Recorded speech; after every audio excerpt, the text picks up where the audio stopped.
Bom dia, gente. Bom dia a todos. Essa aqui é a aula de Gálatas. Estamos no segundo dia, tá?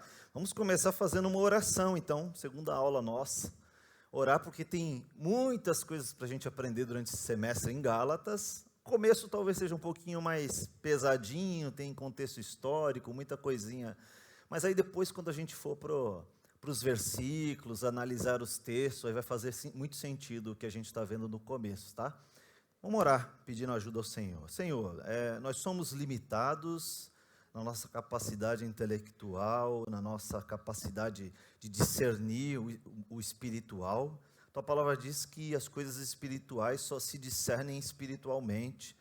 E a gente, durante a semana, envolvidos com a nossa vida, correria, a gente se torna mais sensível às coisas pragmáticas, às coisas materiais, as coisas mais que a gente mais palpáveis, vamos dizer assim, né?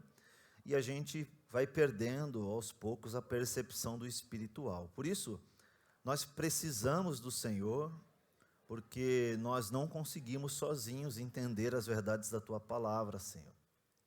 Assim como aquele eunuco estava lendo ali o livro de Isaías e não conseguia entender, precisava de alguém para auxiliá-lo, a gente aqui precisa um dos outros e também precisa do teu Espírito Santo para nos convencer aí da verdade, do pecado, da justiça e do juízo e também nos instruir pela verdade da tua palavra, Senhor. Em nome de Jesus nós pedimos a tua ajuda, pedimos que o Senhor nos ajude nessa manhã aqui, seja um tempo gostoso de aprendizado e reflexão. Em nome de Jesus, amém. Então vamos lá, Gálatas. A gente viu algumas coisas semana passada, especialmente, vou passar rápido esse começo, né?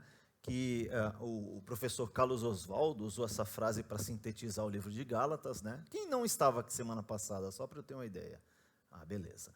Então, ele sintetiza a carta aos Gálatas como a verdade do evangelho da graça que estabelece os crentes na liberdade para viver em amor pelo Espírito Santo, né? Então ele dá três questões importantes aí, né? No Evangelho da Graça, a verdade, ele está dizendo isso, é lógico, a gente falou um pouco disso semana passada, porque existiam pessoas infiltrando-se na igreja, não só os judaizantes, mas também pessoas convertidas do paganismo, que eram simpáticos, né? A algumas crenças e algumas quase que esoterismo, né? Mas o ecumenismo, não com esse nome, mas a ideia de misturar várias crenças, várias religiões, né? Isso tem um outro nome que eu não estou me lembrando agora.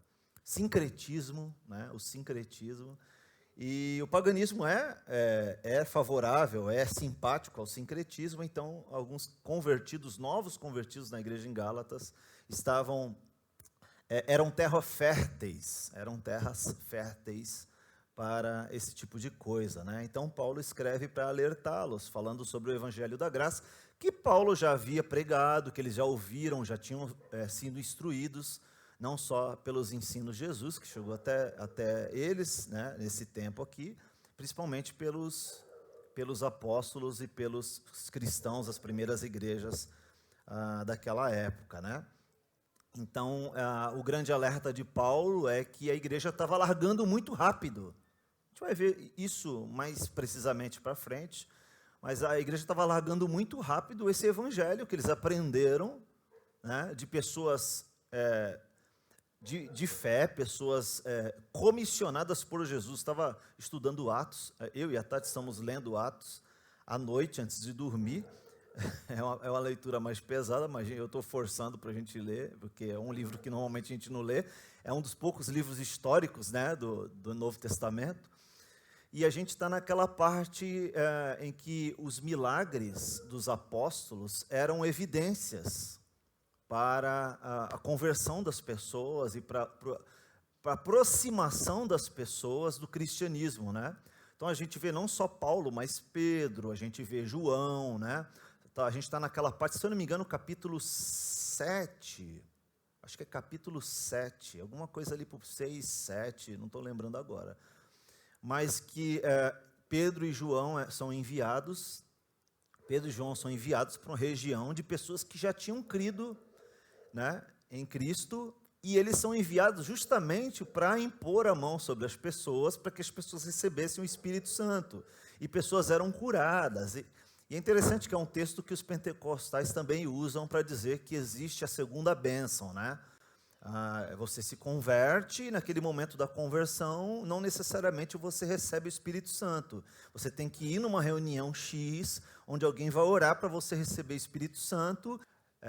Então eles confundem, né? Eles acham que é necessário uma segunda bênção. Mas nesse caso, você pode ver que todas as vezes que acontece isso, é um próprio apóstolo que faz. Então, o apóstolo bíblico, né, os 12 apóstolos, mais Matias depois, mais Paulo, né, eles tinham uma função na igreja. E uma dessas funções, da evidência de que Cristo estava com eles, e no ministério cristão, no ministério deles, na evangelização, uma das provas disso era realmente os milagres, sinais e maravilhas que aconteciam através deles. Lembra que as pessoas levavam para Pedro, levavam para os apóstolos pessoas doentes, enfermas, e elas realmente eram curadas também, tal como acontecia com Jesus, né? Então era uma sequência do ministério de Jesus. Naquele período era necessário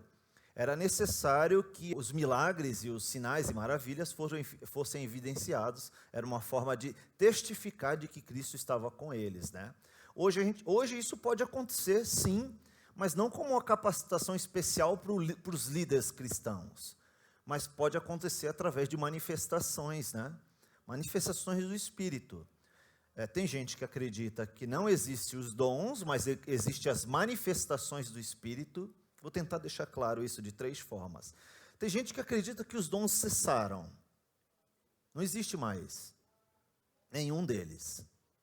E tem gente que acredita que alguns existem e outros não. É suposição, tá, gente? Não tem muita ferramenta, muito embasamento bíblico para você ter tanta convicção de que não existem mais os dons. Tem gente que acredita que existem os dons, certo? E que eles acontecem conforme a necessidade, certo? E tem gente que acredita que não existem os dons, mas que existem evidências, manifestações dos dons, certo? Então, não é que a pessoa tenha o dom definitivo, mas conforme o Espírito quer, essa pessoa pode manifestar o dom aqui ou ali. Você pode orar para uma pessoa ela ser curada, né? Você pode ser usada para o ensino de alguém, você pode ser usado por uma contribuição, qualquer dom. Mas não é um dom que você tenha, é uma manifestação que acontece conforme a necessidade do reino, e Deus usa você com qualquer que seja o dom. Eu acredito, creio também, que os dons não se cessaram, que são para hoje, né? E que eles também acontecem conforme a vontade de Deus. Mas você tem o dom. Eu não posso dizer que eu não tenho o dom de pastorear, por exemplo, né, que é uma manifestação. Às vezes tem, às vezes não tem. Então, para mim é meio estranho isso provar biblicamente. Mas há quem acredite em tudo. Então, naquela época, não era dom, era uma capacitação do Espírito Santo, manifestação do Espírito Santo através dos apóstolos especificamente. Você não vê um membro da igreja tendo essas evidências do Espírito, né? Então, Paulo está falando, olha, vocês receberam pela graça e vocês são libertos de vocês mesmos, do pecado, são libertos do paganismo, libertos da escravidão do pecado, né, e das consequências eternas dela. E ele falou que nós recebemos isso não só para receber uma salvação e para ser livre da eternidade, da morte eterna, mas porque a gente tem uma obra para realizar aqui em amor a Cristo, em primeiro lugar, em obediência a Cristo, né? Então, a gente viu bastante disso semana passada. Então, a gente viu algumas informações importantes da região, né? Então, você viu aí que a região da Galácia é essa aqui de roxo no meio, mais marcada, né? Deixa eu ver se melhora aqui, gente, para vocês. Melhorou, né?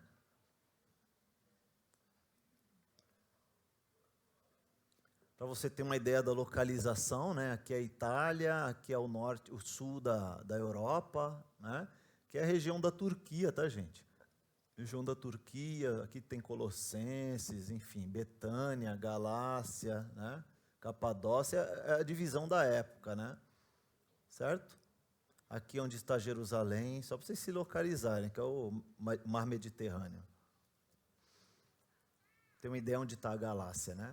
Então a gente falou bastante sobre isso aqui, a gente falou bastante que a Galácia era um território celta anteriormente, né?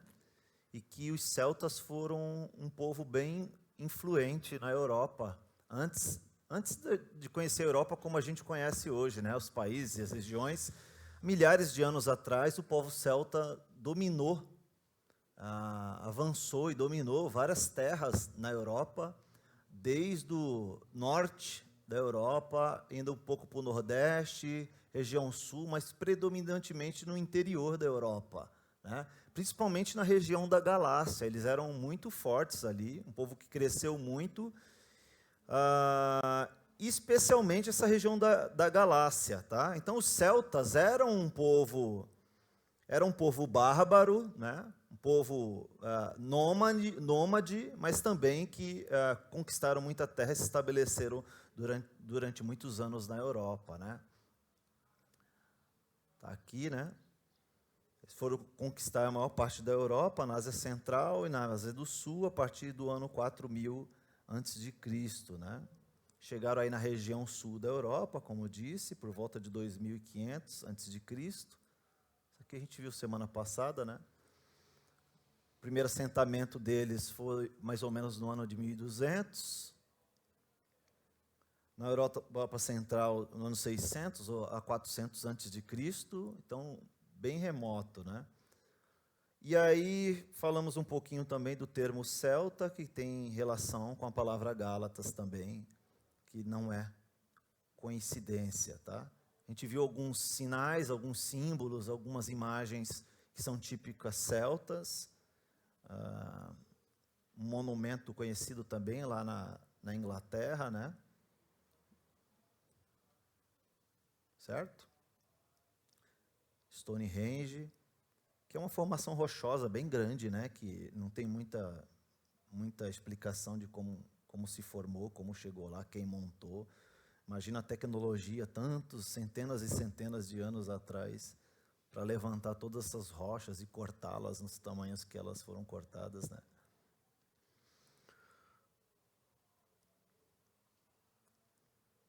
Então, aí a gente vê alguns significados também, não só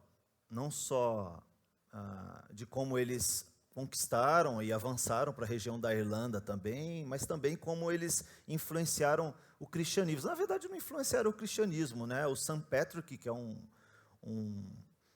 padre, né, famoso, e, aliás, tem várias igrejas, não só na Inglaterra, mas nos Estados Unidos também, em Nova York, tem igrejas St. Patrick, e ele usou uma das figuras, que é essa cruz com um círculo, né?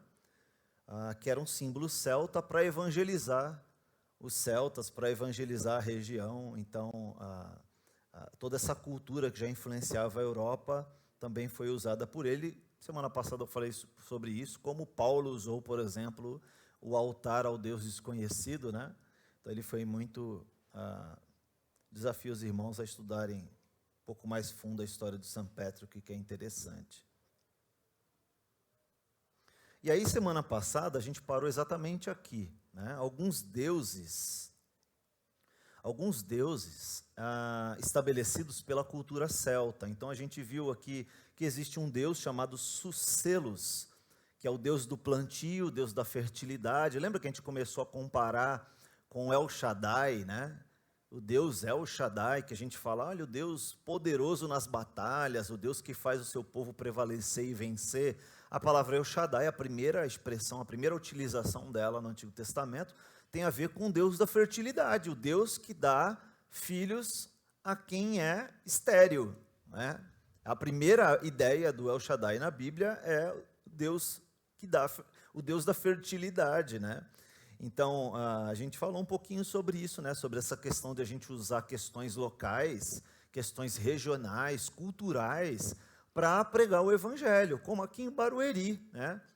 a gente pensou um pouquinho, poxa, quais são as características da cidade, coisas culturais que existem aqui que a gente pode usar como gancho. A gente falou da igreja da Nossa Senhora da Escada, né? Pô, a igreja da Nossa Senhora da Escada. Por que Nossa Senhora da Escada? Você conhece a cultura da nossa cidade?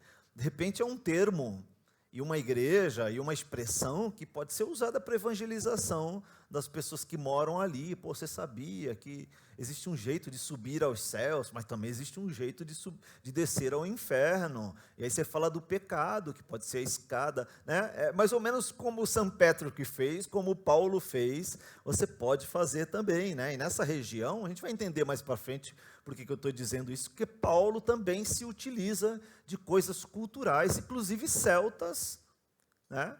Que chegou até os Gálatas. Ele usa disso para evangelizar e para falar do amor de Deus e pregar o evangelho, né? Tem um outro deus chamado Taranis, que é o deus do trovão. Para os celtas, ele caminhava pelo céu em sua carruagem, trazendo os relâmpagos e trovões. É uma mistura de Papai Noel com, né, com um Deus que castiga, né? Então é interessante, esse Deus do trovão, né, está no céu e que manda a sua força para a terra, né, algo consumidor, algo destruidor. E a gente começa a ver também características aqui do nosso Deus, né, coisa que Paulo poderia se utilizar quando fosse falar para as igrejas daquela região, já que essa cultura ainda era muito predominante, né, naquela época. Cernunnos, o senhor da mutação e deus dos animais, ele aparecia em forma de lobo, cervo ou cobra. Dea matrona, a deusa mãe, sua representação é uma forma de 3 mulheres que normalmente carregam peixes ou frutas. Os celtas tinham o número 3 como sagrado. Interessante, né? Então você pensar aí que mesmo na cultura celta existem características nos deuses celtas do próprio Deus, que precede a essa cultura celta, né? Então imagina que o cristianismo, surgiu de 2000 anos para cá, né? 2000 anos para cá surgiu o cristianismo, mas o Deus criador existe há quanto tempo, gente? Muito mais do que 4000 anos, digamos aí, algo próximo de 6000 anos. Né? As histórias lá do comecinho da Bíblia aconteceram algo em torno disso, 6000 anos. Né, que são as contas que a gente tem para o final dos tempos, para a vinda de Jesus e para, finalmente, o fim desse mundo, né, o julgamento final. As nossas contas aí estão chegando perto de 6000 anos. Né, porque aí depois desse vem o milênio, né, que completa os últimos 7000 anos, aquela ideia de Daniel lá sobre as profecias do fim dos tempos, né, só cabem 7000 anos. Então, se tem 1000 anos do milênio ainda pela frente, é sinal que os 6000 anos já estão terminando. Né, se você fizer as contas lá de trás até aqui. Né. E é interessante porque se não restam tantos anos assim para se encerrar, esses 6000 anos, isso é sinal que se você acredita como eu na pré-tribulação, né, que Cristo vai voltar antes da tribulação para resgatar a sua igreja, então não restam muitos anos para Cristo voltar, porque logo já não cabe aí tantos anos mais nessa contagem de 6000 anos. Né? Então, quando você olha para essa história toda, você percebe que a história de Israel, do povo hebreu, do Deus criador, o Elohim, né? Esse Deus existe muito antes da cultura celta. Então há uma influência. Você vai lembrar que houve um tempo que as pessoas se espalharam pelo mundo, né? Veio Abraão, veio os filhos de Abraão, veio os descendentes de Ismael, os descendentes de Israel, e eles se espalharam pelo mundo. E a partir daí todas as populações, todos os povos se espalharam, foram surgindo aí, se espalhando pelo mundo, né? Então, ainda, por incrível que pareça, ainda existiam aqui no povo celta resquícios de quem é Deus. Eles se perderam aí nesse caminho, né?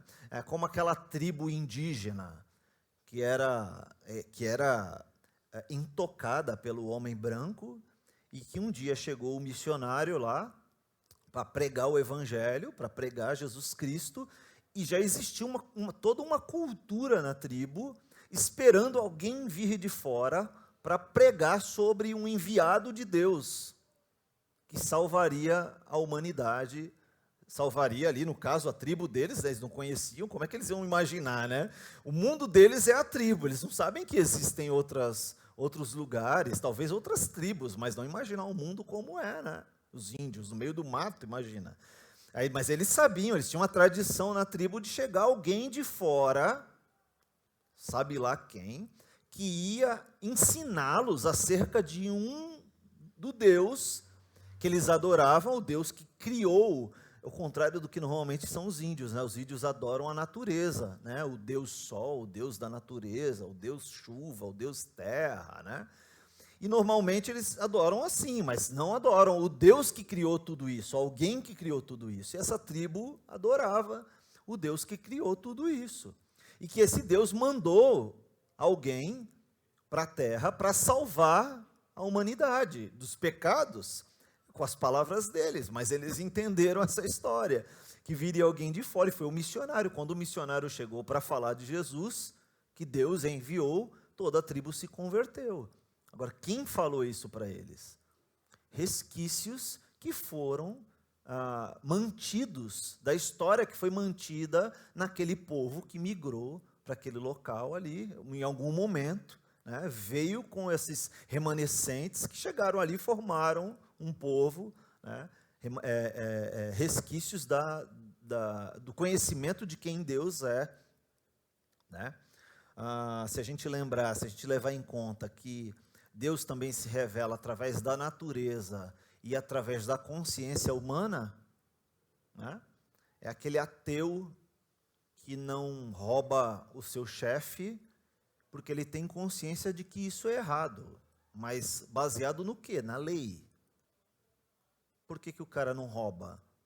Não é porque ele vai ser preso, ele não rouba porque ele sabe que é errado, mas vem de onde essa ideia? Na lei, ela diz o seguinte: se você roubar, você é preso, não pode, né? É um crime, né? Mas a pessoa não faz porque não é um crime, ela não faz porque é um crime, ela não faz porque ela sabe que é errado. E quem ensinou para ela? Foi a lei? Não, na consciência humana, ela sabe que aquilo é errado. Tanto que você não faz a mesma coisa, não deveria, quando ninguém está vendo. Porque na sua consciência você sabe que é errado fazer aquilo ali. Né? Isso é resquício da revelação de Deus para a humanidade, da imagem e semelhança de Deus que ainda existe no ser humano. Né? O limite, a ética, a moral, o caráter, né? Tudo isso independe se você é crente, se você lê a Bíblia ou não. Isso é intrínseco ao ser humano, o limite, né? Saber o que é certo e saber o que é errado. Né? Não depende de você ser um crente ou não. Aliás, tem gente que não é crente que vive uma vida mais digna do que muitos crentes. É ou não é? Então, esses resquícios existem na humanidade ainda, e a gente percebe isso mesmo milhares de anos depois no povo celta. Né? A espona, que era a deusa da terra, representava a fertilidade que a terra possuía. Né? Você vê que Deus fazia isso com Israel. Né? Ele deu uma terra, e uma terra próspera, que mana leite e mel. A Belenos, ou Belenos, este é um dos deuses, dentre vários, da luz e do fogo. Lembra do Deus consumidor, o Deus que era uma coluna de fogo à noite, para aquecer o povo de Israel no deserto, e não só para isso, mas para iluminar o caminho de Israel. Interessante isso, né? Bel é atribuído a vários deuses que possuem características peculiares. Né? Muito bem, além desses, tinha os deuses irlandeses também, né? Dos celtas que ficaram na Irlanda. O Dagda, que é o deus da magia e da sabedoria, gente. Carrega um taco de 2 pontas, não é esse aí que está na imagem, tá? Um lado mata 9 homens e o outro tem poder de ressurreição. Interessante, né? Lug, deus dos raios solares e artesão, tem o poder de criar armas repletas de magia. Isso aí já entra no campo da imaginação das crianças, né? Joguinhos e desenhos.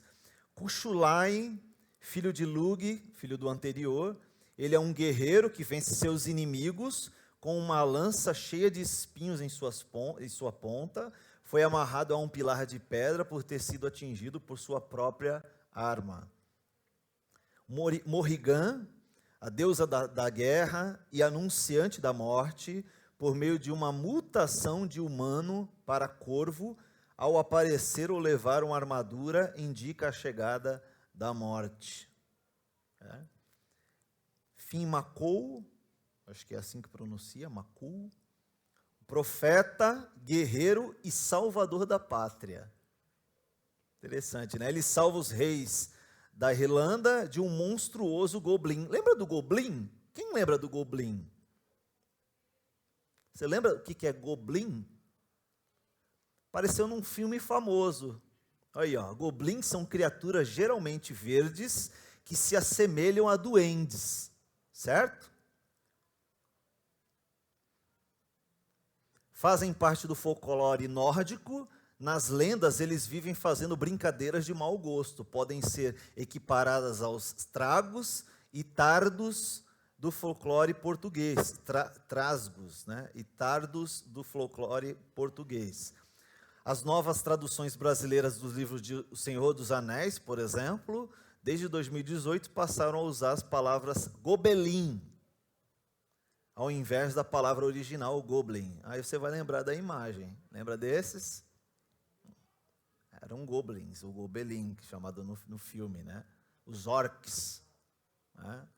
E tem também o Gollum. My precious. Quem viu O Senhor dos Anéis? Eu tenho em casa a trilogia. Quem não assistiu quiser ver, eu sou apaixonado pelo Senhor dos Anéis. Então, esses são os goblins. Não à toa que aparece no filme, né? E tem também o Mananã Carlir. Ele é o patrono da Irlanda, Deus dos mares e dos mortos.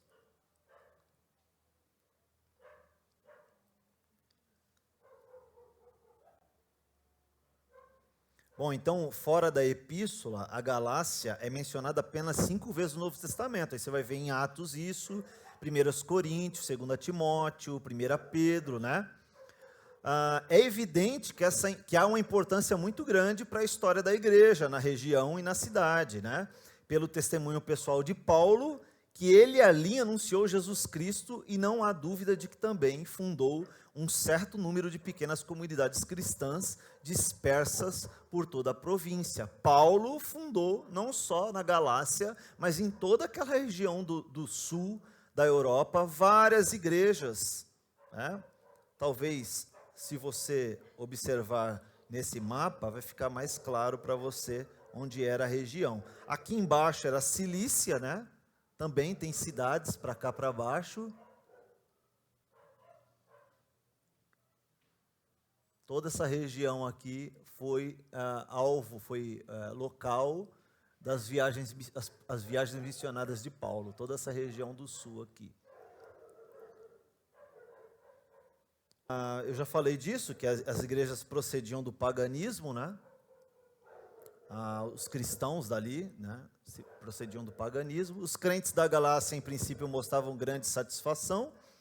Não muito depois, aquela primeira alegria e fervor parecia ter se esfriado, e isso foi um momento que Paulo decidiu escrever essa carta. O apóstolo se refere a alguns grupos de origem judaica que percorriam a igreja recém-formadas e as confundiam com ensinamentos alheios, inclusive opostos ao evangelho, e que, além disso, atacavam a sua autoridade e a legitimidade do seu apostolado. Isso é interessante. Não era algo incomum para Paulo escrever uma carta contestando pessoas que estavam lá dentro da igreja, que não só desvirtuavam o evangelho, mas também estavam se levantando contra o ministério de Paulo.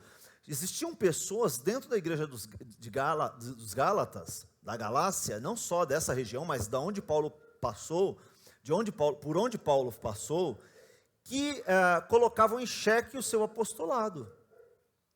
Duvidavam, inclusive, de Paulo e dos ensinamentos de Paulo. Não só por causa da influência judaica, do ensinamento dos fariseus, dos judeus, dos falsos cristãos, mas também de pessoas que estavam dentro da igreja, que queriam, de certa forma, influenciar o que estava sendo ensinado na igreja. E veja que a gente não está falando de pessoas que pregavam, por exemplo, aberrações teológicas. A gente está falando de pessoas que queriam pregar Satanás dentro da igreja. A gente está falando de pessoas que pegavam o evangelho da graça e diziam, não é bem assim, você tem que cumprir tais obrigações. Não basta você receber o evangelho da graça, não basta você crer em Cristo. Você precisa fazer isso e fazer isso aqui para que você seja justificado. Então, as mudanças eram sutis. E hoje, é interessante, porque eu percebo hoje nas igrejas que essas mudanças, essas nuances do evangelho, do que é pregado na igreja, também são bem sutis. E é interessante, porque eu me lembro agora daquele texto que fala assim,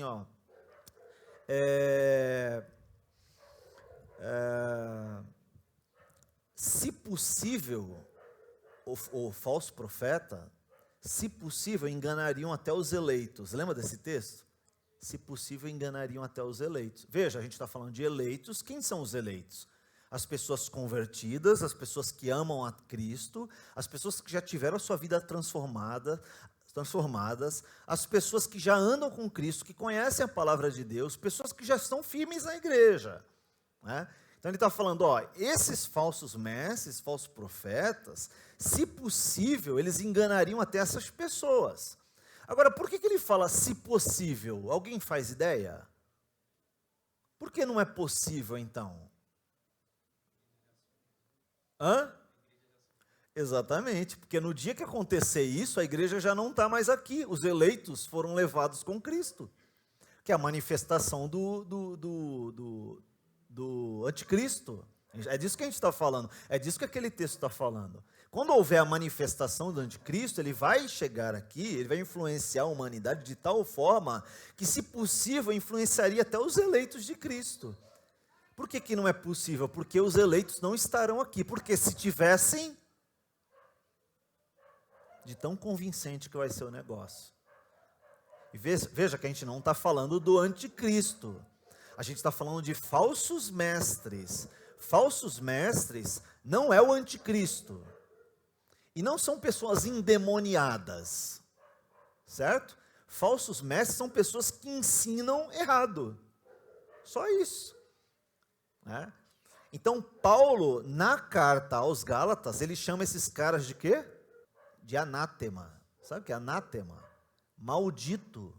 Que seja amaldiçoado, que seja maldito um cara que ensina um falso evangelho dentro da igreja. Imagina se a gente falar isso de alguns pastores.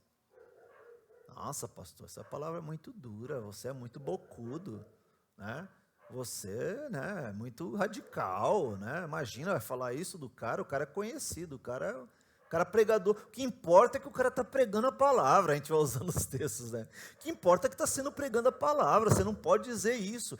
E olha como é importante a função sendo bem executada dentro da igreja. Estou dizendo todas as funções, A Bíblia fala, Paulo fala, não queiram muitos de vocês serem mestres,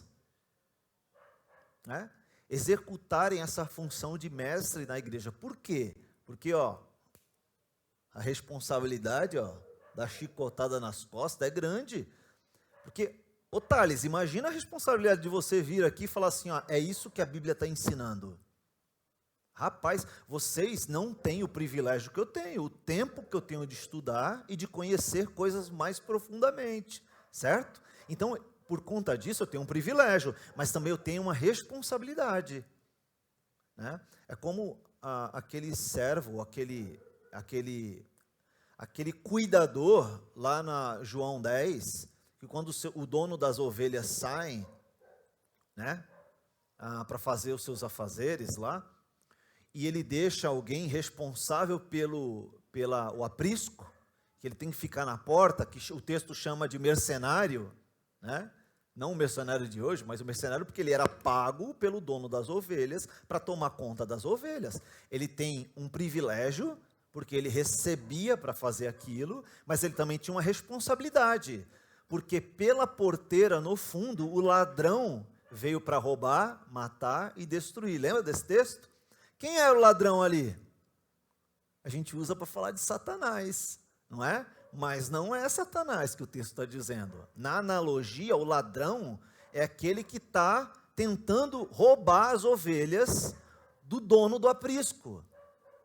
E quem está na porta é o cara que foi pago pelo dono do aprisco, sustentado para tomar conta do aprisco. Então ele tem que alertar e tomar conta com os ladrões que pulam o aprisco para roubar as ovelhas para levar para ele. Sabe quem são esses ladrões que pulam? Os falsos mestres. Se você ler o capítulo inteiro, na sequência ali, o capítulo 10 está explicando isso. E a gente usa roubar, matar e destruir, né, para Satanás, mas não é de Satanás que o texto está falando de um falso mestre. Aquele que prega um evangelho facilitado. Olha, vamos para o meu aprisco que lá a comida é melhor, vou levar você. Mas ele está levando porque ele quer te matar e engolir você, o ladrão. É? E aquele que saiu, que pagou para o outro tomar conta, ele é o bom pastor, é ele que dá a vida pelas ovelhas, não é o mercenário que está na porta do aprisco. A referência é que o mercenário que está na porta do aprisco hoje são os pastores, aqueles que cuidam da igreja, do aprisco, do dono do aprisco, que é o Cristo, o bom pastor. Ele dá a vida pelas ovelhas. Porque tem gente que usa também o pastor, você tem que dar a vida pelas ovelhas. A Bíblia está dizendo aqui, o bom pastor dá a vida pelas ovelhas. Mas o bom pastor não somos nós, o bom pastor é o dono do aprisco. Eu sou o mercenário, aquele que é pago para tomar conta da ovelha, enquanto o bom pastor não volta para o aprisco. E a gente está esperando isso, né? O bom pastor voltar para o aprisco. Enquanto isso, a gente toma cuidado com os ladrões que pulam a cerca para pegar as ovelhas do bom pastor. Esse ladrão, ele é o falso mestre. E esses falsos mestres estão cheios hoje, são aqueles que ensinam o evangelho de forma sutil, sutilmente alterando umas coisas bem minuciosas que talvez as pessoas nem percebam. Talvez as pessoas nem percebam. Eu e a Tati fomos lá na Conde dos Capetas, como diz o Creuze. Eu gosto, tem 2 lojinhas lá boas de livros, são os livros mais baratos em São Paulo, né? Eu até posso falar o nome, a loja é o El Shaddai e a outra é a Ebenezer Musical, né? São 2 lojas que emitem nota, tudo bonitinho lá, que lá também tem isso, viu? Aí a gente passou pela rua. Estava atravessando a rua, chegamos no estacionamento, atravessando a rua para ir na loja, aí tinha uma rodinha de homens.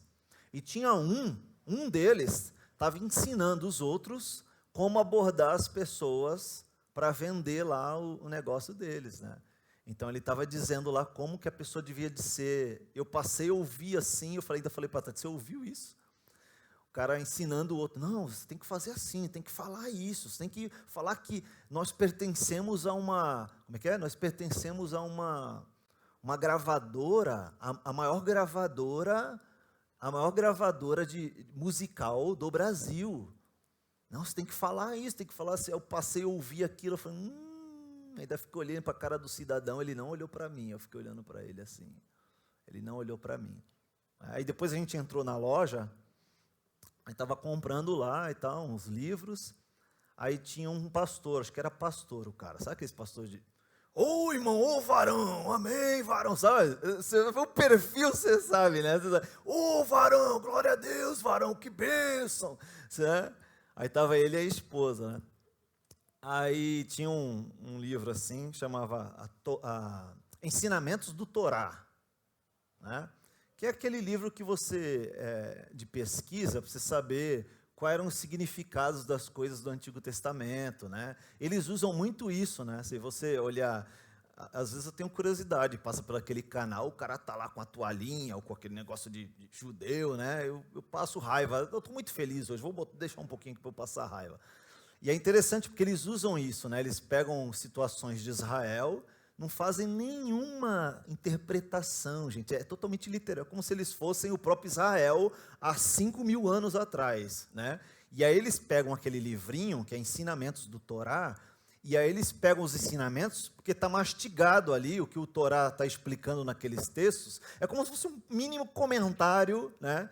Só que para um judeu, como se fosse para um judeu aquilo, né? Há 5.000 anos atrás, nem o judeu de hoje, o judeu de 5.000 anos atrás. Aí ele falou, pô, eu estava com esse negócio aqui lá em cima do meu púlpito, né? No dia tal, aí eu convidei um pastor de fora. Você acredita que o pastor queria roubar a minha Bíblia, rapaz? Aí um falando do outro.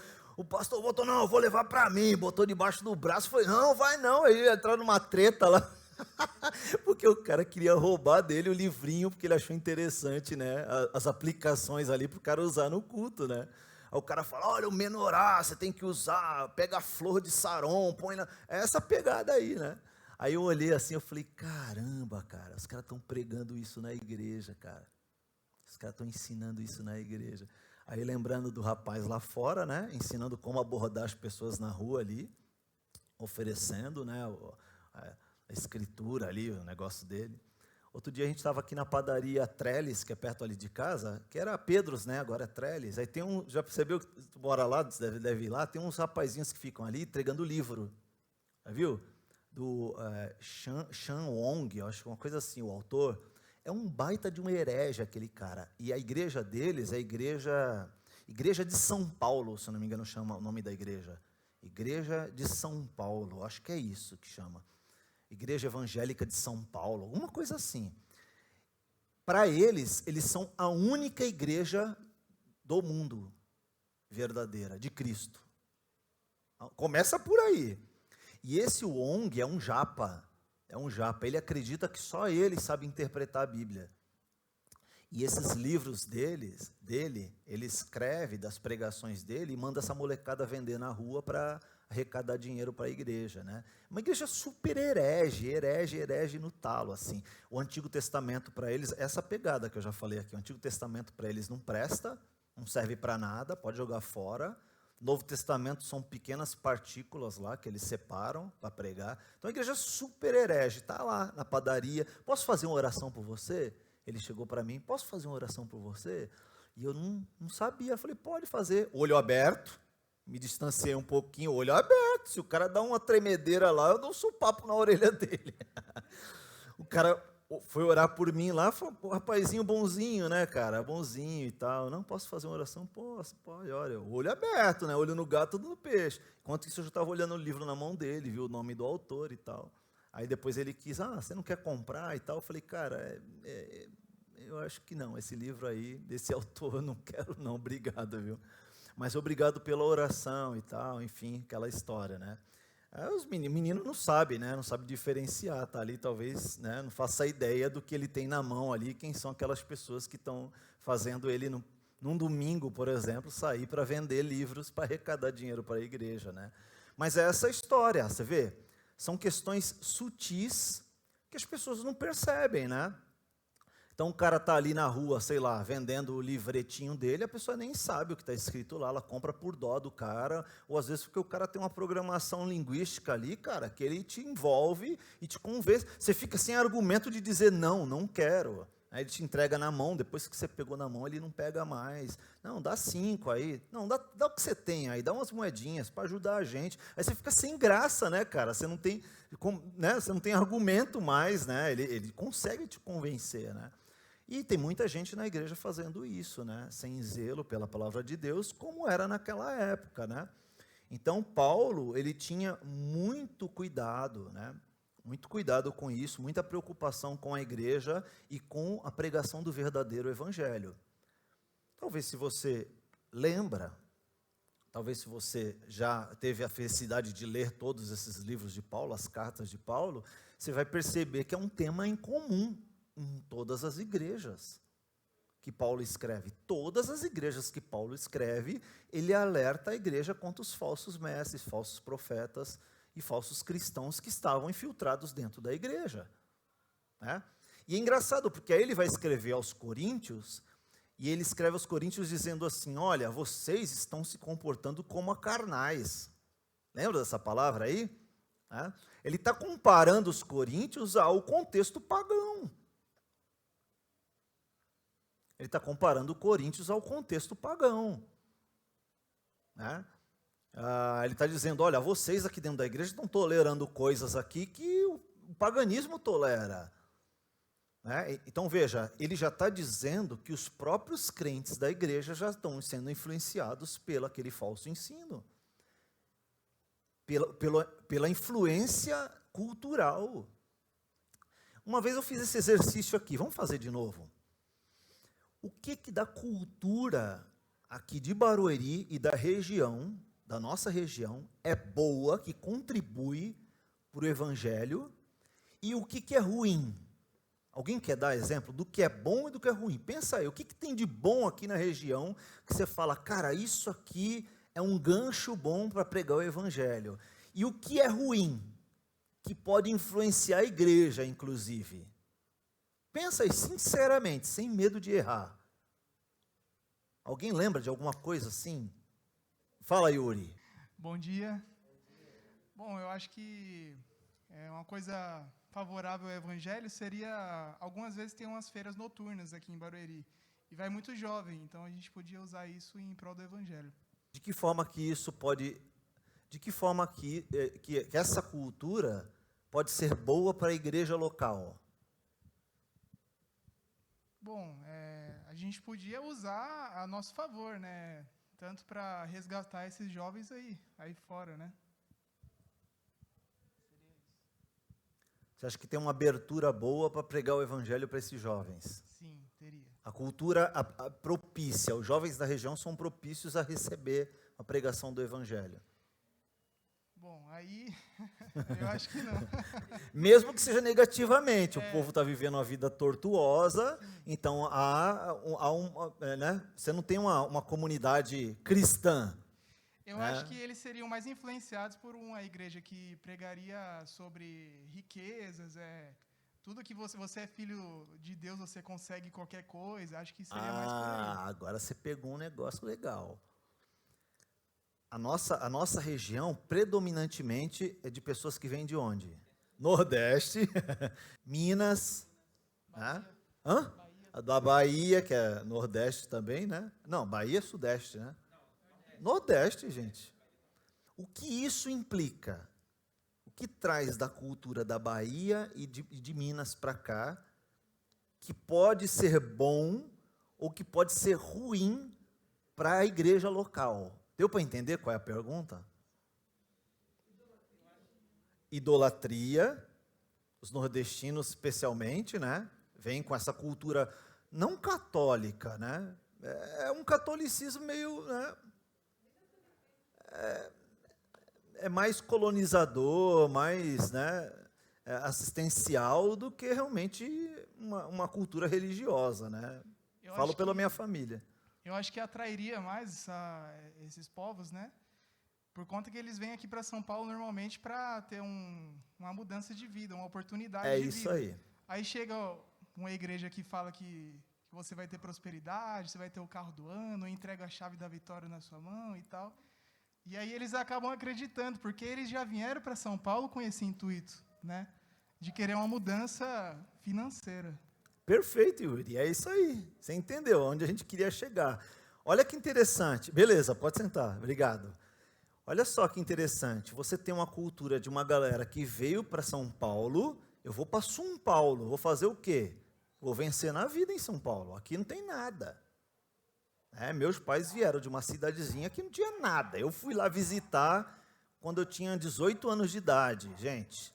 Isso eu estou falando de 95, 96, né? Já fazem quantos anos? 25 anos, mais ou menos, né? 25 anos atrás, não tinha nada. Se você contar da época que meus pais moravam lá, sei lá, 40 anos atrás, meu Deus, não tinha nada. Então vieram para São Paulo para vencer na vida, né? Viemos buscar prosperidade, trabalho, comida, coisa básica, né? Para eles já é prosperidade isso, trabalho e comida, né? E aí chega aqui, né? Com essas questões, né? Está longe da família, esse ranço católico, né? Melhor dizendo, essa origem católica. Eles vão chegar aqui e encontrar uma região também simples, como eles são, e igrejas pequenas, né? Então eles vão procurar essas igrejas. A igreja que ensina para eles, gente, a maioria das pessoas simples, não tiveram muitos estudos e tal, esse é o contexto, né, da região onde a gente está.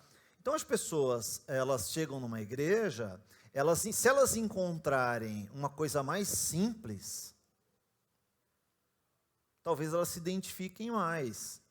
Se tiver que dar trabalho para elas, de lerem, de entenderem, de interpretar, de assumir algumas coisas, de mudança na vida, é uma coisa mais complicada, vocês concordam? Agora, se tem uma igreja que fala assim, ó, vem cá, vem, coloca 5 aqui, que Deus vai te dar 100. Acabou. É mais simples. É mais simples, é mais simplificado, não precisa pensar muito. Olha, Deus vai dar para você tudo o que você quer se você pedir com fé. Simples. Mas é interessante, isso é quase o Evangelho. Não, Deus é amor, Deus vai cuidar de você, Deus te ama, mas esse é quase Deus. É quase Jesus, não é só isso. E as pessoas subestimam, né, Sil? Não, mas eles não vão entender, se eu falar um pouquinho mais, eles não vão entender, né? Eles não vão compreender a profundidade disso daqui, então é melhor ficar mais simples. As pessoas subestimam, isso é quase o Evangelho, isso é quase Deus, isso é quase Jesus Cristo. A complexidade que Paulo escreve, não só Paulo, João, viu, gente? João é um dos gregos mais difíceis. Você pega o Evangelho de João, você fala, vou entregar o Evangelho de João para um novo convertido, que é mais fácil das pessoas entenderem. Não é, não. Não é, não. Tem questões ali subjetivas, questões de projeções, questões de vivência, coisas que você interpretar, entender dentro do contexto do livro. São coisas difíceis de entender no Evangelho de João. E a gente tem essa mania de entregar o Evangelho de João, que é mais fácil para as pessoas entenderem. A gente tem a tendência de facilitar para as pessoas a compreensão Não, então faz o seguinte, faz isso, isso e isso, já era. E aí você vai conseguir. Você já viu pregações de 3 pontos?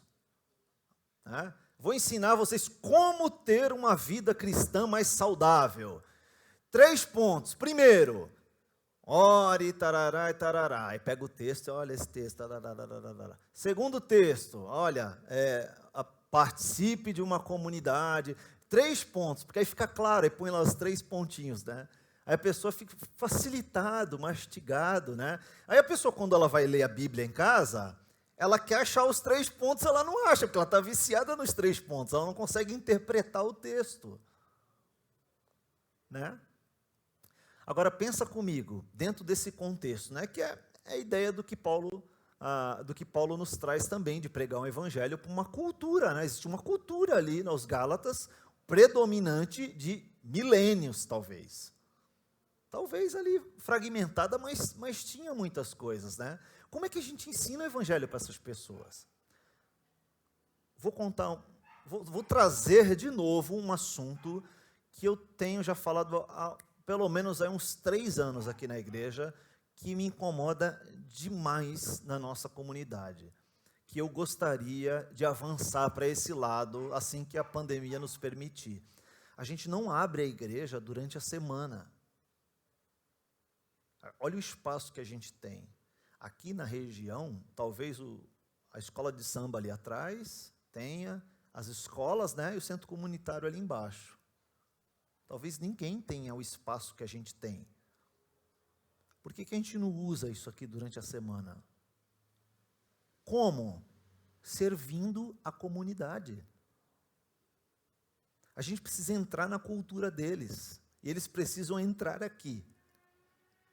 Como oportunidade, como é que a gente faz isso? Como é que a gente entra na cultura local aqui? A gente poderia fazer, por exemplo, algo que minha igreja chamava como Tarde da Esperança, e eu traria o mesmo nome, eu chamaria de Tarde da Esperança, porque eu acho legal esse nome, tem a ver. Você abre a quinta-feira, por exemplo, à tarde aqui, Jéssica, depois do almoço até comecinho da noite, até umas 7 horas da noite.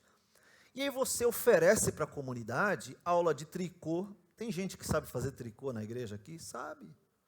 Crochê, corte e costura, aula de inglês, a gente tem professor de inglês aqui. A gente tem aqui na igreja, a gente tem pedagogo, a gente tem aqui fisioterapeuta, a gente tem médico, a gente tem psicólogo, que mais?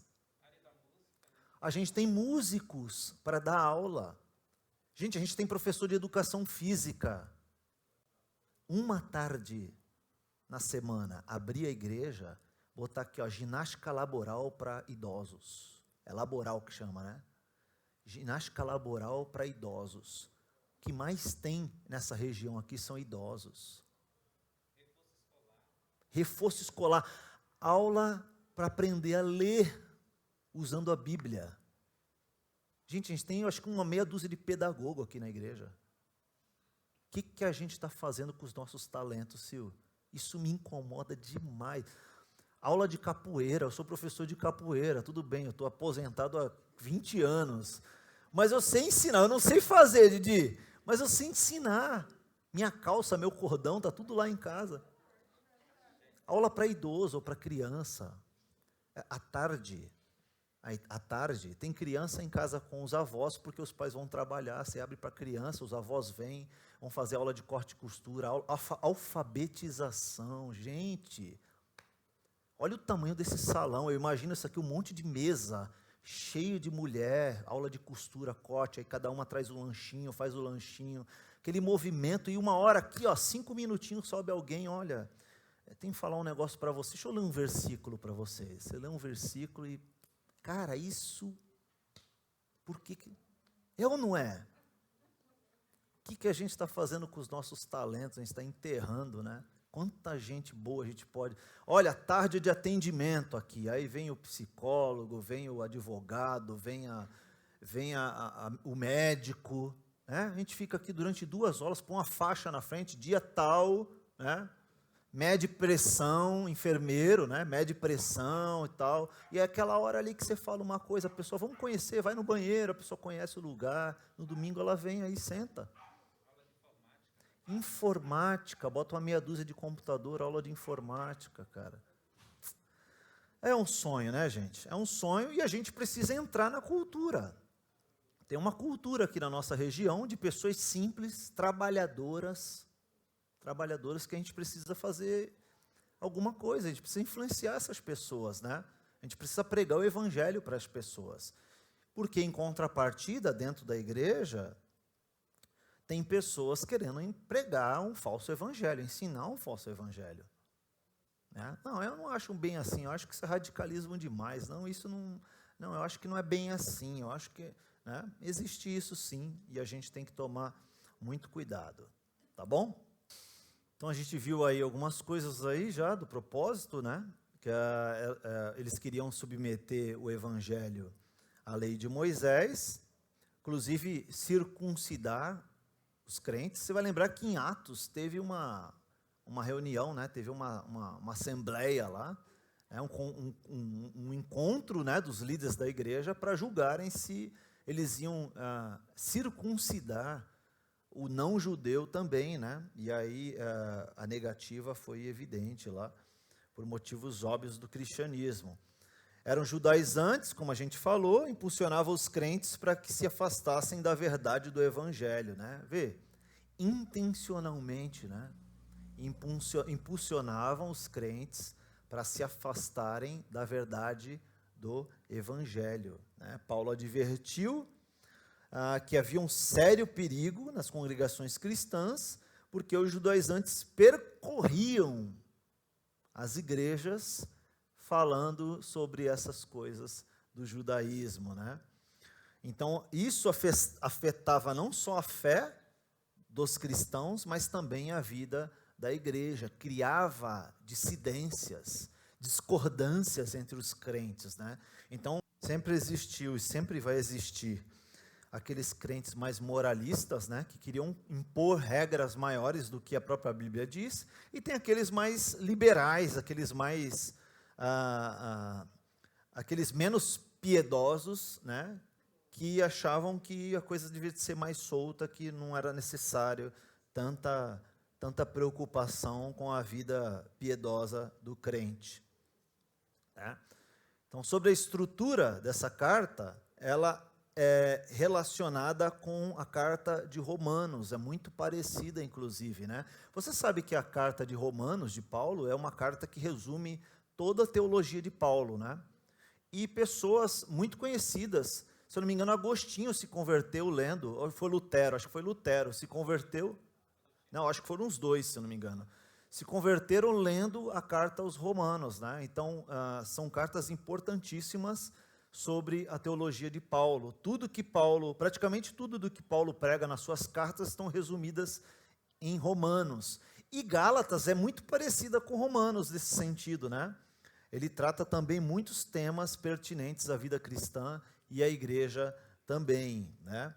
Então, não há mais nenhum evangelho além de Jesus Cristo, além do de Jesus Cristo, é isso que é a tônica da carta, e ela é dividida em 3 sessões, tá? Então, hoje, são 15 para as 11, acho que dá para ver só a primeira, aí a gente vai continuar da semana que vem. A primeira divisão das 3, Paulo defende a autenticidade do evangelho. Você quer abrir sua Bíblia? Abre aí sua Bíblia. Gálatas capítulo 1, é fácil de enxergar, porque vai até o capítulo 2, versículo 21, né? Capítulo 1, basicamente, Paulo defende o seu apostolado, né? Reivindica essa legitimidade do seu trabalho de apóstolo, né? Então é interessante, porque Paulo necessitava ensinar para as pessoas e falar de novo para as pessoas que ele era comissionado por Cristo, que ele era um apóstolo, e que a sua pregação era digna de confiança, ele necessitava disso. Na verdade, para o ministério dele funcionar, não. Mas ele precisava relembrar o povo disso, porque essas pessoas judaizantes dentro da igreja, essas pessoas com costume pagãos dentro da igreja, estavam silenciosamente colocando em xeque o ministério de Paulo. Uma vez eu preguei sobre um texto aqui, que a gente fez uma sketch aqui na frente. Não sei se você vai lembrar, faz muito tempo isso. Quando a gente falou que coloca em xeque a moral de uma outra pessoa, o caráter de uma outra pessoa, sem falar nada. Você lembra disso, não? É como se uma pessoa fizesse assim, ó, vamos supor, alguém dissesse assim para mim, vamos supor que eu quisesse queimar o Duda, certo? Alguém chega e fala assim, bom, gente, o Duda é um cara legal, mas, cara, às vezes quando ele faz isso, cara, isso me dá uma lembrança de alguém que parece que não é crente. Aí eu faço assim para eles, ó.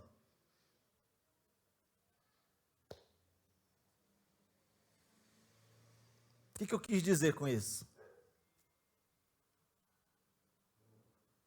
O que eu quis dizer? Eu concordo plenamente com o que o cara falou. E eu tipo falei assim, ó, eu não digo nada, né? Ó, né? Me tira fora dessa, né? Eu, não quero me comprometer, mas, com aquele sorrisinho, você concordou exatamente com o que a pessoa falou. Sem falar nada, hein, Felipe? Sem dizer nada. Você queima, meu irmão. Imagina que a gente está numa roda, todo mundo conversando, todo mundo brincando e tal, não sei o quê. E aí o cara fala um negócio que aí você olha para as pessoas e fala assim, ó.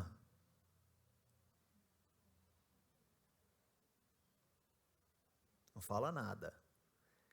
Mas o que você fez? Você reprovou aquela pessoa por alguma coisa que ela disse ou que ela fez, de uma forma tipo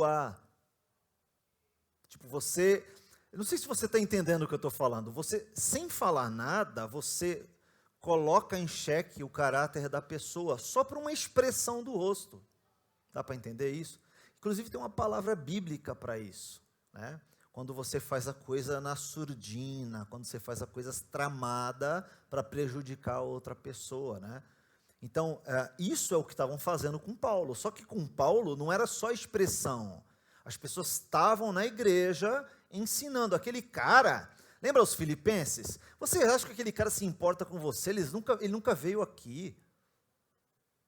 Não se importa, se ele se importasse com você. Paulo, quando está aqui entre vocês, ele é um. Ele é mais firme. Mas quando ele está longe, ele é assim. Mas quando ele está perto, ele é Paulo, tá vendo? Ele tem duas posturas diferentes. Estavam ensinando isso dentro da igreja, contra Paulo, o apóstolo. Colocando em xeque. Interessante, né? É interessante você perceber assim, ó. Às vezes, um líder seu, um líder da igreja, mesmo o pastor ou líder de ministério da igreja, ele tem uma função de liderança, uma função de exortação, uma função de cuidado, né? E aí você, porque aquilo realmente serviu em você, aquela exortação, te tocou, e aí você, sei lá, você fica com tanta bronca daquilo, ao invés de você receber e falar, caramba, realmente eu preciso mudar, eu preciso ser transformado nesse sentido, você cria uma birra, às vezes do outro irmão, do crente, não precisa ser líder, e aí você começa a ignorar aquele irmão. Irmão pisou na bola comigo, né? Ao invés de você sentar, resolver, conversar, você começa a ignorar, você começa, fulano de tal, ixi, não é? Sutilmente. Isso estavam fazendo com Paulo, com o apóstolo Paulo. E dizendo, porque se você minimiza a importância, a evidência, o comissionamento de Paulo e a presença de Deus testificando, autenticando o ministério de Paulo, então você subjetiva tudo o que Paulo falou. Não é bem assim que ele está ensinando, não é? Então, nessa primeira parte, Paulo, como se houvesse necessidade, Paulo quer autenticar a sua mensagem. Olha o que ele diz aqui, ó. Versículo 11, irmãos, quero que vocês entendam que a mensagem das boas novas por mim anunciada não provém de raciocínio humano.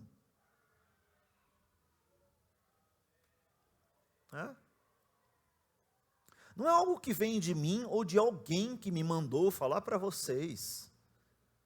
O que eu estou ensinando para vocês vem direto de Deus.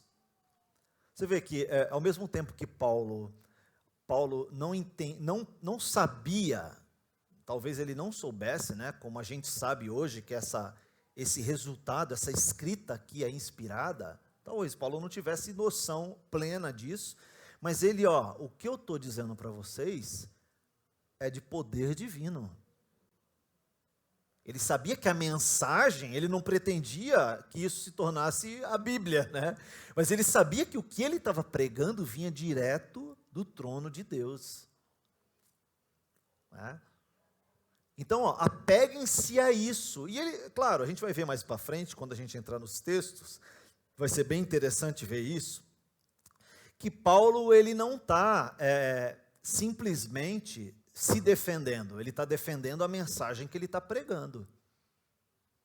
E ele está, em outras palavras, ele está dizendo, olha, o que vocês estão aprendendo dessas pessoas no meio de vocês, isso aí vem de tradição humana, regras humanas. O que eu estou ensinando para vocês não vem de mim. E não é nenhum grupo de homens que me ensinou para ensinar para vocês. O que eu estou ensinando para vocês vem direto de Deus. É um ensinamento do próprio Cristo para vocês.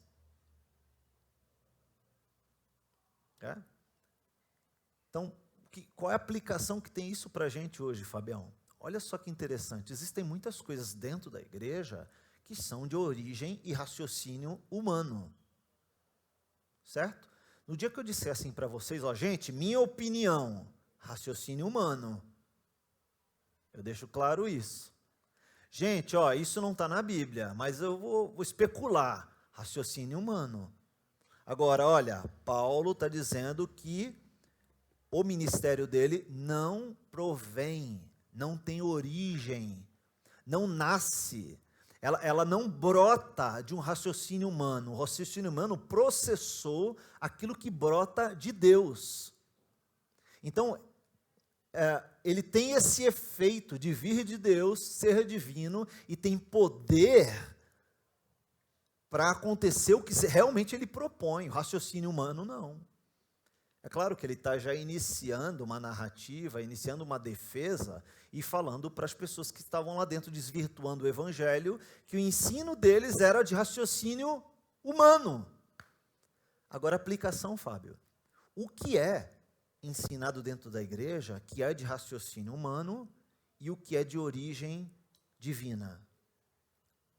Como que a gente define? E a melhor pergunta, se a gente consegue distinguir, sacou? A gente consegue definir? Se você ouve um pregador na internet, se alguém te encontra e fala alguma coisa, se alguém prega para você, alguém te encontrou na rua e falou, posso orar por você? Como é que você define o que é de Deus e o que não é? Falou em nome de Jesus, orou, irmã, é de Deus? Não sei, hein? Cara, que nem aquele versículo que diz, batatinha quando nasce... Não, não era esse, era outro. É de Deus ou não é?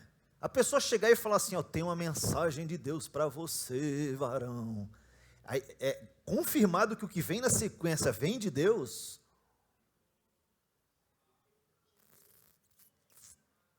Como é que a gente distingue? Como que a gente identifica aquilo que vem de raciocínio humano e aquilo que vem do próprio Deus? Tem um caminho para seguir. Paulo também se refere a alguns aspectos de sua vida e conduta, né? Olha só, Paulo, além de defender o ministério e o evangelho que ele pregava, ele defende a sua própria conduta. O seu anterior fanatismo judaico, que o levou a perseguir sobremaneira a igreja de Deus, e o reconhecimento do seu ministério por parte dos apóstolos de Jerusalém, e a sua oposição a Pedro em Antioquia da Síria, finalmente põe em destaque o valor da fé pela qual Deus justifica o pecador, lá dos versículos 15 até o 21 do capítulo 2. Isso é tudo que Paulo fala nesse primeiro trecho, na primeira sessão, né, na primeira divisão que ele faz do livro de Gálatas, né? Paulo estabelece ali todos os limites e todas as nuances do seu ensinamento e da sua teologia, que era importantíssimo para a igreja, que estava perdendo tão rapidamente o ensino que elas tiveram para se enveredar por ensinamentos de origem de raciocínio humano. Então, Paulo está falando de um grupo de pessoas que interpretavam a lei a seu favor e, a partir dali, criavam regras para submeter essas pessoas a uma escravidão de obras para se auto-justificar. E Paulo está falando, ó, não é esse o evangelho de Cristo, não. É por isso, talvez agora você entenda, que a gente não prega dízimo na nossa igreja. Para os judeus, o dízimo era uma lei mosaica, uma lei importante, né, para a igreja, de servidão, de obediência, de relacionamento com Deus. Para a igreja no Novo Testamento, o dízimo já era uma aplicação da lei para pessoas que não estavam submetidas à lei. Então já era um fardo maior do que era necessário dar para as pessoas. Para a igreja de hoje, pior ainda. Uma ordenança para Israel, que tinha pouca relação com as pessoas que estavam se convertendo com aquela época, e nenhuma relação com a igreja de Cristo de hoje. Né? E aí você sabe que isso não alivia para a gente, mas a história é que a gente precisa fazer essa reinterpretação. Né? E Paulo está dizendo, olha, vocês não podem colocar um fardo sobre as pessoas que o Evangelho não coloca. O Evangelho está chamando vocês para a liberdade. Bom, Cristo resolveu todos os seus problemas para a eternidade. Você já está salvo, não há nada que você faça que acrescente a isso. Então você faz agora por gratidão e para o reconhecimento que para viver bem, enquanto Cristo não volta, você precisa amar a Cristo e a sua palavra. Submeter a sua vida à palavra, aos ensinamentos das Escrituras. Isso quer dizer que você não é judeu e que o dízimo não é para você. A gente precisa ensinar isso. Sabe que no seminário uma vez, eu vou terminando, no seminário uma vez, a gente estava numa roda de pastores e o assunto do módulo era... a gente chegou ao assunto do dízimo, né, de ofertas, como é que a gente faz e tal, para a gente não pecar, né, como pastor, como líder, como é que a gente mantém a estrutura da igreja, como é que a gente mantém as entradas, como é que a gente coloca a igreja funcionando financeiramente, no positivo, sem apelar para vender a rosa de Saron para arrecadar dinheiro. Como é que a gente faz isso, né? Aí a nossa conclusão foi que essa não é nossa função. Não é nossa função convencer a igreja do que eles têm que fazer. Quem faz isso é o Espírito Santo. E qual é a nossa função? É pregar como deve pregar. Mesmo a questão do dízimo. Você vai ensinar a igreja como é. Aí teve um pastor amigo meu que falou assim, cara, eu acho que eu não estou pronto para isso. Porque ele sabe que no momento que ele falar, no momento que ele libertar as pessoas desse fardo da obrigação, que se ela não der o dízimo, ela se sente culpada. Os caras vão perpetuando isso, porque é isso que faz a igreja arrecadar. Porque se ele liberar as pessoas, no começo ele vai ter muito problema, porque ele vai ter que ensinar, e as pessoas vão perceber que elas são livres, e elas não vão ofertar como elas ofertam, na obrigação. Chegando ao final do mês, elas falam, cara, hoje não dá, vou dar 5, vou dar 7. Eu falei, cara, é um risco que você corre, mas é o que a gente tem que fazer, né? Quem convence as pessoas é o Espírito Santo. Você está querendo convencer as pessoas por argumentos humanos. É isso que as pessoas fazem. É disso que a gente está falando. É disso que Paulo está falando. Semana que vem a gente vai ver um pouco mais sobre isso. A gente vai entrar na segunda divisão. A gente vai, não na segunda divisão do futebol, né? Tem algumas pessoas que falam de segunda divisão. Inclusive eu, né? Dá uma tremedeira, né? Fala segunda divisão. Segunda sessão aí do livro e a terceira também, te falar um pouquinho. E aí a gente vai entrar nos textos aqui, esmiuçá-los, tá bom? Vai ser muito gostoso. Essa carta de Gálatas tem muita coisa legal para a gente avaliar. Espero que a gente saia mexido daqui toda manhã, sabendo da responsabilidade que a gente tem em estudar a palavra de Deus e também abrir espaço para que ela transforme o nosso coração. Amém, gente? Vamos orar por isso. Muito obrigado, Senhor, por essa manhã. Obrigado pela tua palavra, que é uma revelação específica. Nós temos tudo aqui que nós precisamos, temos o teu Espírito Santo, temos a salvação, temos a justificação em Cristo Jesus. Nos ajuda aqui nesse processo, Pai, de santificação, para que a gente, com o conhecimento da tua palavra, transforme isso em prática, em piedade, em vida cristã. Nos ajuda, porque eu acho que essa é a parte mais difícil, porque depende da gente um pouco. Então, pedimos que o Senhor nos ajude, Pai. Obrigado por essa manhã, obrigado porque a gente está de volta no presencial. É tão gostoso ver meus irmãos, interagir com eles. E esse tempo também que teremos hoje à noite de louvor e de celebração, que seja um tempo especial também de compreensão um pouco mais da cosmovisão e de entendimento do que precisa mudar na nossa mente, no nosso coração. Esse é o nosso desejo, nós fazemos isso em nome de Jesus. Amém. Amém, gente. Vai com Deus. Um bom domingo para você.